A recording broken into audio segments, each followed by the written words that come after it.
يوم العرفة النبي وحي صلى الله عليه وآله وسلم ما من يوم أكثر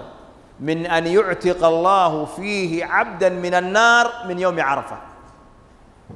مال كبضا الضون إلهين النار كحريه مال كعرفة ما يجران ويوم المغفرة والعتق من النار إلهي أنا قدر مال كوين مجر عدد كوجبضا أو النار لقى حريه مال كاسر لقى حريه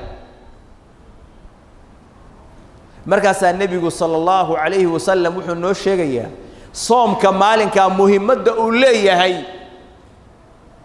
مركز النبي يقول صيام يوم عرفة إني أحتسب على الله أن يكفر السنة التي بعده والسنة التي قبله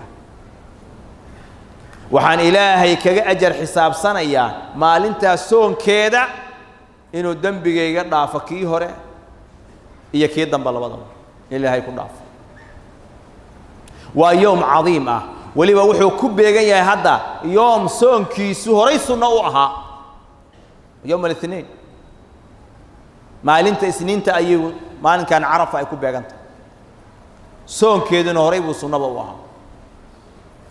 maalinka ugu badan oo naarta laga xoreeyo weeyaan adoomada kuwa mashriq jooga iyo kuwa maghrib jooga iyo kuwa jooga mataqaana xajkii jooga iyo kuwa guryahoodii jooga kuwa baadiyaha ariga ku raacanaya adoon kasta meeshuu joogo ilaahay subhanahu wa ta'ala haduu la yimaado amal saalix iyo cibaado wanaagsan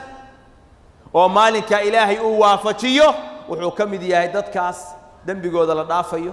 cadaabka ilaahayna laga xoreyna waliba maalinka waxa isku daydaa waxa adigu aan leedahay oo hantida ah ina majmuucadan oo dad afurisid isku day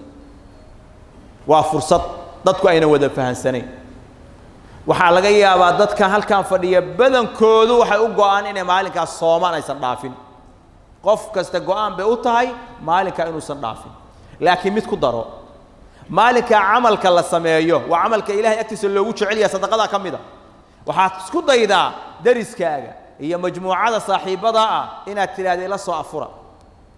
cunno badan inaad samaysid masaakiinta aad siisid oo ay ku kulmaan qofkii hal qof afuriya wuxuu leeyahay ajarkii soonkiisa oo kale uu leeyahay 100 qof baad afurisay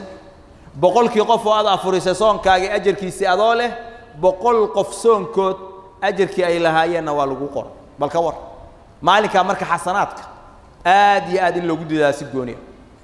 maalmahan dhexdooda waxa la badiyaa dhikrullah ilaahay xuskiisa day tahay quraankii day tahay salaadii haday tahay sadaqadii haday tahay tasbiixdii haday tahay tahmiidii in maalmaha la badiyo ayaa nabiga sallallahu alayhi wasallam nagu hanuuninaya sadaqada in la badiyo